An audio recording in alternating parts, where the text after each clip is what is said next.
Ricardo Antonia Caveira, actor, lifestyle, net worth, age, wife, biography, ex-girlfriend, and more information. His celebrity name, Ricardo Antonio Caveira. His birth name, Ricardo Antonio Caveira. His date of birth, 1 September 1971. His age, 49 years as in 2020. His body features and measurements: height 6 feet 1 inches and weight 75 kg. His hair color is black and his eyes color is black. His birthplace, Texas, United States. His hometown, United States of America. His nationality, American. His profession, actor. Ricardo Antonio Caveira careers for. Ricardo Antonio Caveira is an American actor.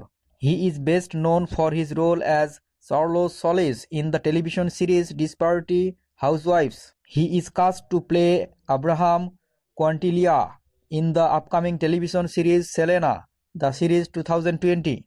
Caveira had a major recurring role in the ABC political thriller Scandal during the 5th and 6th seasons as Democratic Governor Francisco Franquillo Vargas, who runs for president. He had a recurring role in the CW comedy series Jane the Virgin during the 3rd season as Bruce Shawmey's Andrew Navido lover. In 2017, Caveira also had a recurring role in the Netflix horror comedy Santa Clarita Diet alongside Timothy Olyphant and Drew Barrymore. His net worth $3 million.